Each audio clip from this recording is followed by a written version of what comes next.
Hi, and welcome to this next session. My name is Kerry Devlin, and I am here to kick off music therapy for atypical Parkinsonism, and I'm here with my colleague, Kang. Hello, my name is Kyurim Kang, but you can call me Q. And I am a postdoctoral research fellow and also neurologic music therapist in here at the Johns Hopkins Center for Music and Medicine. And as I said before, my name is Kerry, and I'm the senior music therapist at the Johns Hopkins Center for Music and Medicine. So Q and I work really closely in developing music therapy programming at Johns Hopkins, both on the inpatient and outpatient side. So I'll tell you a little bit about our Center for Music and Medicine, and then our hope for today is really to talk with you a little bit about the different domains that music therapy can support and to hopefully guide you through some really interactive music experiences. So even though we can't see you, we know you can see and hear us. So we hope you'll be able to engage along with us to kind of get a sense of what a typical music therapy session could feel like, and with emphasis on different kinds of treatment domains. So when Q and I say that we work as a part of the Johns Hopkins Center of Music and Medicine, that means we are two people that are part of a much larger team. So our team is comprised of physicians, like neurologists, a different multidisciplinary treatment team members like PTs, OTs, speech language pathologists, nurses, social workers, and music therapists. And so our sort of collective mission and vision is to make music and rhythm an integral part of healthcare. And so we do this through active creation of music therapy and music medicine programming, so groups and individual therapeutic encounters, but also through different research projects and initiatives where we're hoping to really have the research inform our clinical practice and our clinical practice inform the research that we're conducting. So you might be curious about what the heck music therapy is and who music therapists actually are. So we are allied health professionals, music therapists. Essentially, if I had to kind of distill it down, we use music to support different kinds of healthcare needs, and that this is a really individualized process that takes place in relationship with a credentialed music therapist. And so music therapists go through a pretty intensive training process. We have at least a bachelor's degree. I have a master's degree. Q has gone through her doctoral program. And so music therapists can have PhDs and all kinds of different credentials, but we have to have completed an accredited music therapy program. And then we go through a 6-month internship period where we work in a really intensive real-world clinical context. And then we sit for a certification exam. So if you're seeking out a music therapist, it's two really great resources are to check out the Certification Board of Music Therapists or the American Music Therapy Association, both of whom have directories of music therapists. And that way you'll ensure that you're working with someone who has the proper credentials, which are MTBC, which means Music Therapist Board Certified. And so in our work at Johns Hopkins, we work really hard to make sure that we are supporting the whole person. So that includes sometimes really concrete healthcare domains like cognition, motor development, motor maintenance, social emotional well-being, communication, sensory and emotional regulation, and self-expression, because we understand that when you are diagnosed with an illness, that can have a really global impact on your life, both your physical well-being, but also your emotional well-being. And so we are always working to find ways to use music to create a supportive space that is really individualized to each patient that we work with. So that might mean some folks want to work on it all. Some folks might come in and say, hey, I just want to work on walking, or I just want to work on my fine motor skills. That's what's really important to me. And other folks come in and say, I'm really anxious and I really need a space to talk about that, to learn some strategies for managing my anxiety, and to maybe even be engaged in really active music making processes like songwriting to process the impact of illness on their lives. So, all that to say, music therapists work in really flexible ways to meet lots of different needs. And so, I think, why music therapy? Why might this be a really meaningful treatment modality? I think first and foremost, we probably all have some kind of connection or relationship to music.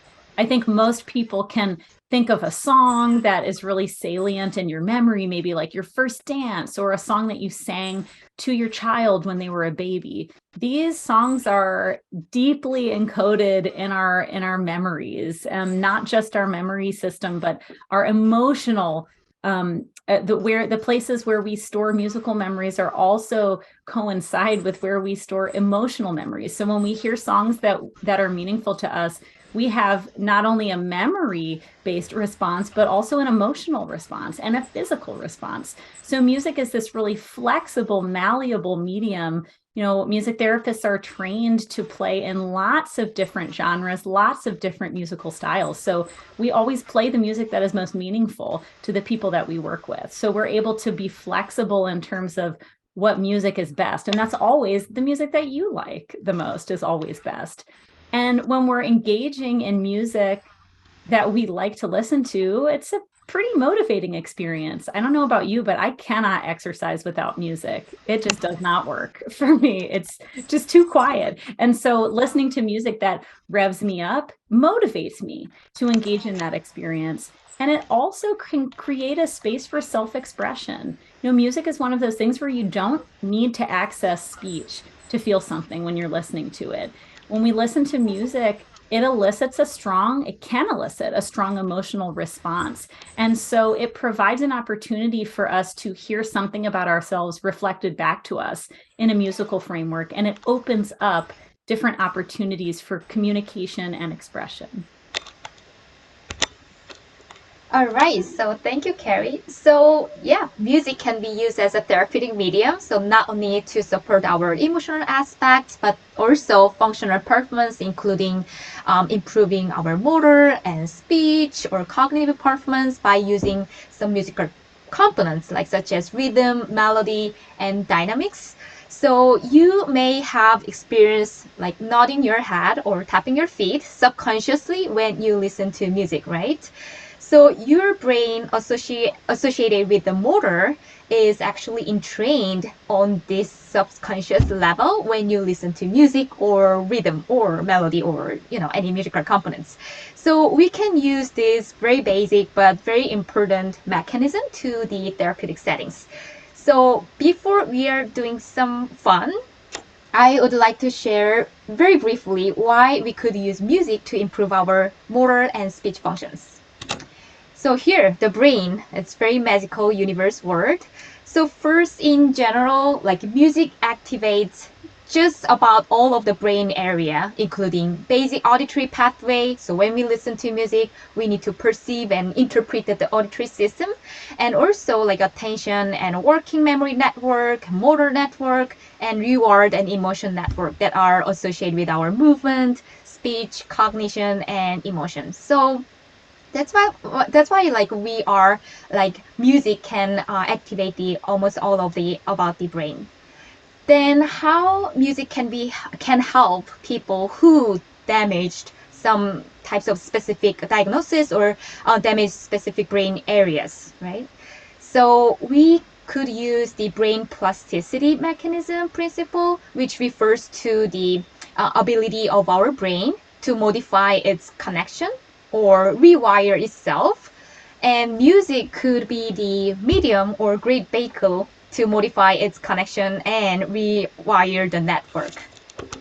So for example, for the Parkinson's disease specifically, like there are two core and famous hypotheses why rhythm moves us and work for the PD participants. I'm into the research, so like always like participant, but PD patients, even though the balanced movement, the brain area is affected. So first in this figure that you see the yellow line, which should be the internal generated movements. So the auditory stimulus or music can actually facilitate the remained damaged pathway, so make it more stronger and working the stronger the damaged pathway. And the second, you see this white arrow. So the music can activate another route to arrive to up to the our motor brain regions by bypassing the network. So from the listening to music to the our nodding our heads and to walk our body subconsciously level. So by moving along with music, and let's see how our motor is entrained by the music and rhythm melody by doing some demonstrations. So here, I'm gonna very briefly work on our lower upper limb movements and a little bit singing speech exercise. So I think you are just coming from the lunch break, so it's gonna be great time to stretch your body and wake your body up, something like that, right? So yeah, Kerry will be the good mirror for you to to mimic the movements. So I have the piano keyboard in here, so definitely I will use the keyboard. So for example, when we work out the like up and down movements, we can use the ascending scales and descending scales. So by following with the Kerry's movements, you can naturally also follow with this musical melodic pattern. So you ready to stretch your body up and down? Okay, so I will also give you the verbal cue, which would be a very great hint for you. So you can do up and down, up and down, and ready, up, down, and up, down, up, down, up, down.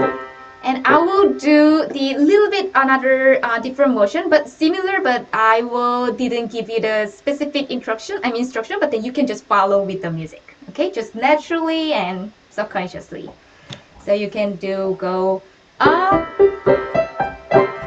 hold, and there was tricky one, and down, right?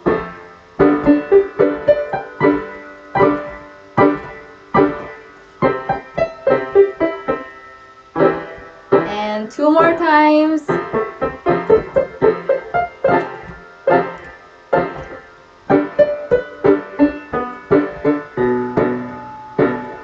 And relax. So here I gave you some pause by moving by playing the same tones, and then also I little bit got it slower. So I'm not sure you have recognized it, but then I believe that you naturally follow this slowness and also holding your arms in the high. So yeah, that was the one movement that we can do, and we can move on to maybe marching. So I cannot see you, but I hope you can do some marching on your. You can actually stand up to, given the safety environment. You can take a walk and you can do marching on the pace. So you can do march, march, march.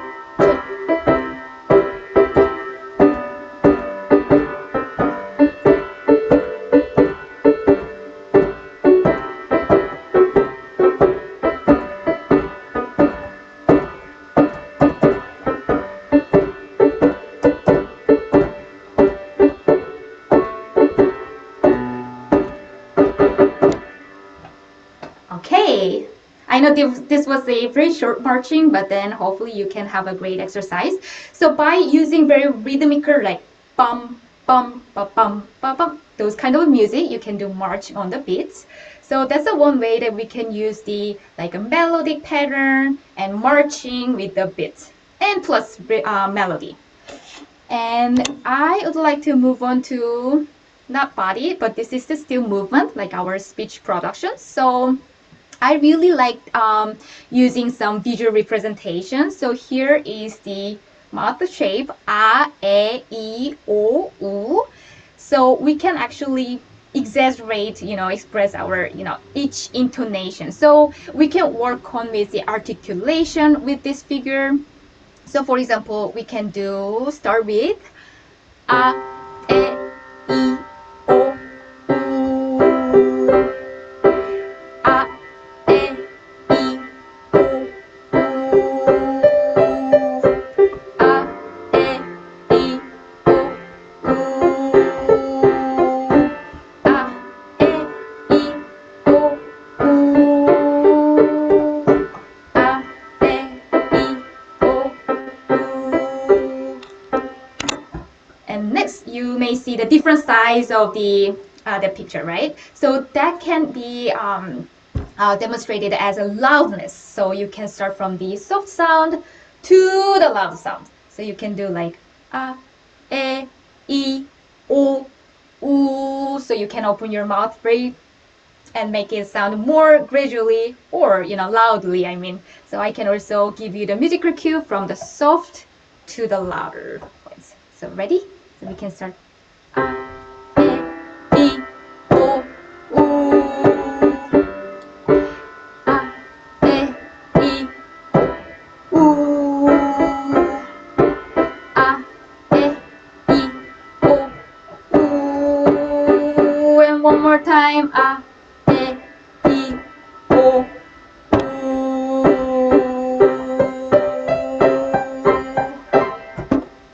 Yeah, that was just, I intentionally played longer so that you can have more breath control at the end. So the next one, you see this shape of the picture, right? So in this case, we can work on the intonation. So for example, a, e, I, o, u. Ready? A, e, I, o, u. A, e, I, o, u. Great. A, e, I, o, u. One more time. A, e, I, o, u.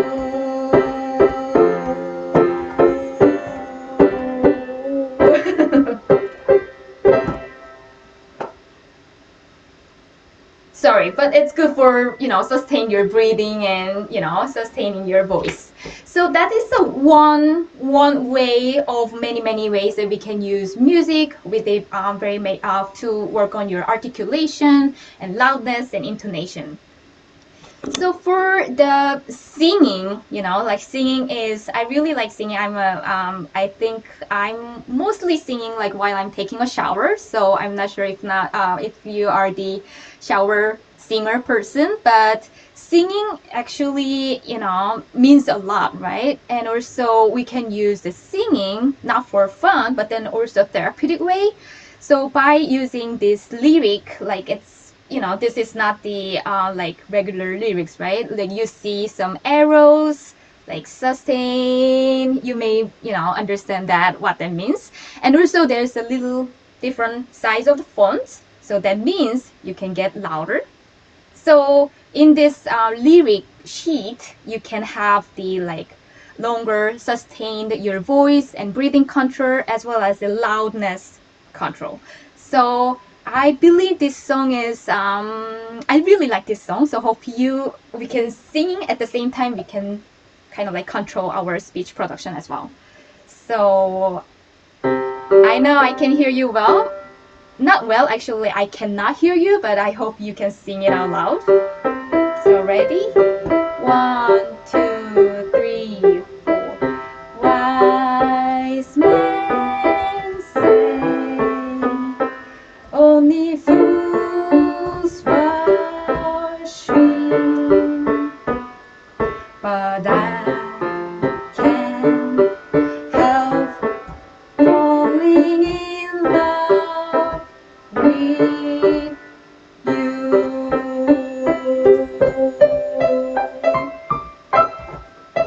Shall I stay?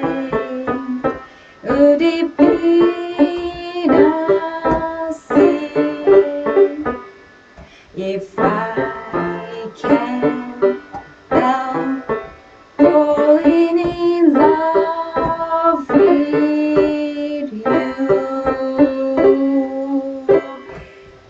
like a liver. Great. Say the sea, something so warm, something are meant to be.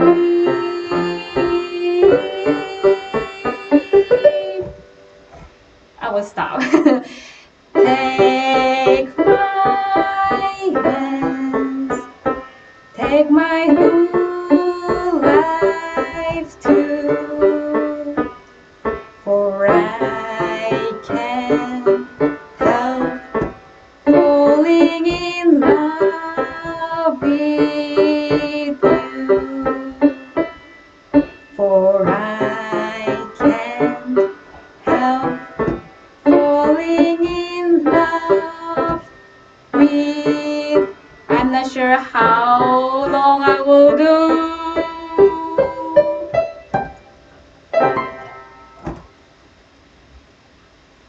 Great, thank you so much. Hope you enjoy your some movements and singing, and next Kerry will be explain and do some brief demo for the psychosocial support aspects.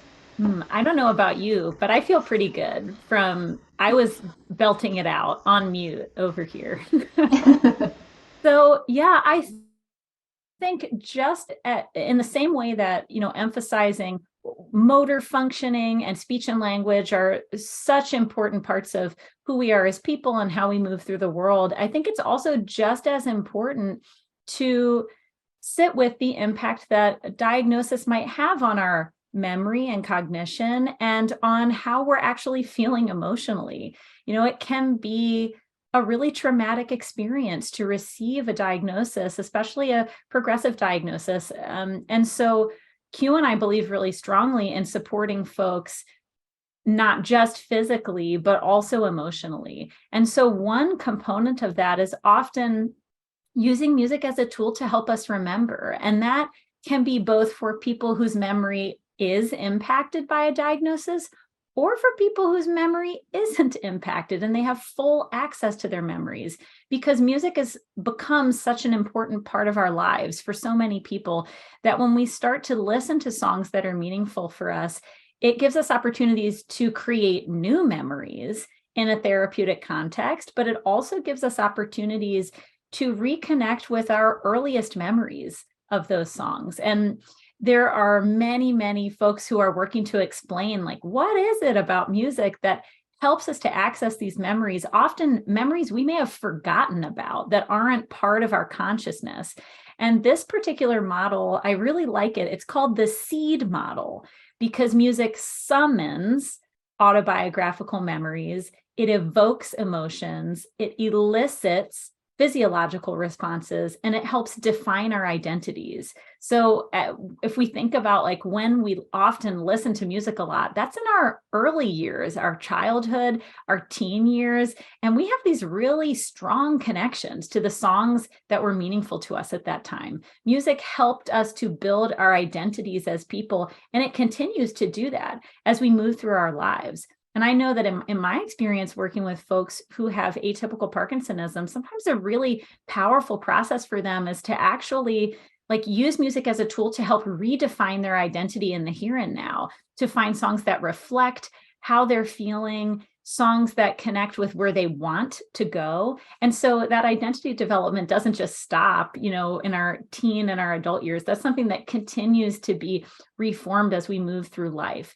And I think just as it's helping us constantly construct our identity, it's also eliciting these really strong responses in our bodies that we may or may not be controlling. So I don't know if you've ever heard a song and just started crying and you've thought, I have no idea why I'm crying right now. So that happens a lot in our work. And part of the therapeutic process is to really engage in a conversation about what is happening in your body and in your mind as you're listening to this song. Is it something about the music? Is it something about the lyrics? Is it bringing up an autobiographical memory or a feeling that maybe you haven't connected with yet? And so we know that music impacts our heart rate.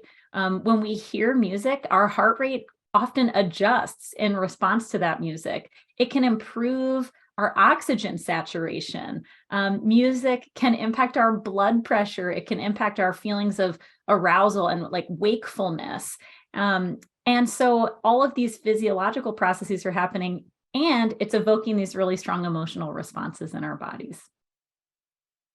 And so not only does music help us remember, but it can help us feel better. And I think that's something that sometimes gets lost when you're in a really intensive phase of neurorehabilitation.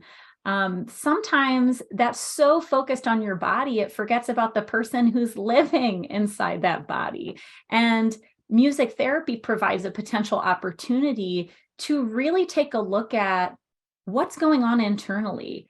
And it has been shown that music therapy encounters in both group and individual contexts can produce improvements in quality of life, reduce feelings of depression and anxiety, can elevate mood, and also create opportunities for family bonding.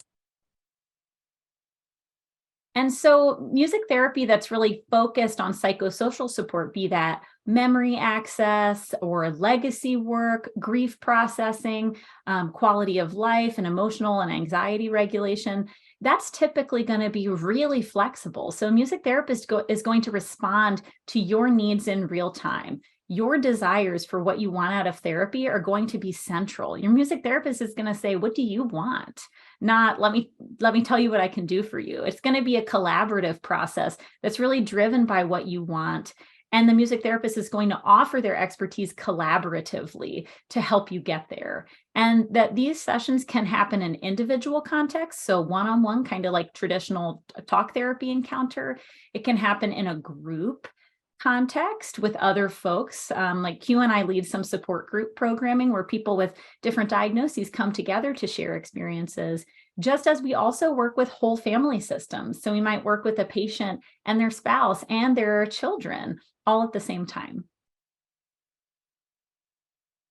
So I'm going to give you a little example of how we might use a structured song in a music therapy session that is really focused on psychosocial needs. So you might know this song. You probably know this song. It's called Stand By Me by Ben E. King. And so what we might do in a group setting is we might play this song and really talk about the lyrics and start making connections from the lyrics to our own lives. So I'm going to play a little bit of this song. And while I play, I invite you to participate in whatever way feels right for you. So that might mean singing at the top of your lungs if you know the words. That might mean closing your eyes and listening. That might mean really looking at the words that are on the screen and see if any particular lyrics jump out to you. Do you have a really strong reaction to something? Or I might invite you to think about who or what in your life stands by you when you need support. What are some of your support systems? And just kind of get connected to that. So you've got lots of different ways you can engage, and I'm just going to play a little bit.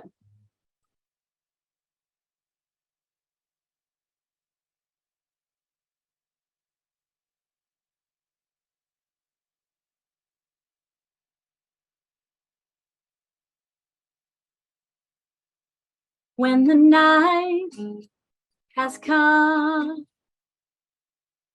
and the land is dark and the moon is the only light we'll see. No, I won't be afraid. No, I won't be afraid. Just as long as you stand by me. So darling, darling, stand by me. Oh, stand by me. Stand by me. Stand by me.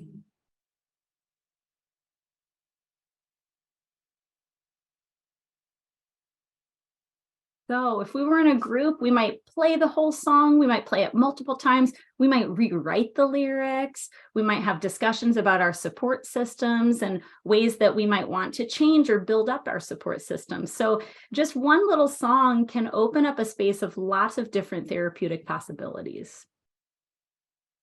So just to kind of wrap it up, Q and I feel pretty strongly we are biased. We're music therapists, but we think music therapy can provide a really meaningful therapeutic space for both motor and speech rehabilitation and for psychosocial support. And so we strongly encourage you to get connected with music therapists in your area, to connect with us if you have questions or interest in some of our research projects or virtual programs. We're happy to answer any questions you might have. And so please reach out to us. Q, I don't know if you have anything to add as we kind of wrap up.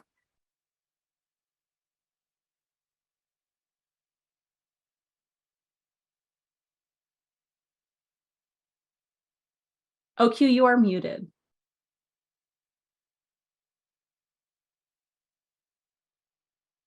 All right. Well, thank you all. Q is saying thank you. So thank you all so much for joining us today. And we hope that you take a little bit of this music into your day with you and just sit with it and enjoy it and unpack different ways that you might be able to integrate music into your own care. Yeah, Thank sorry. you so much. Yeah, sorry. I think you can hear me now. So thank you so much. Keep moving and, along with music.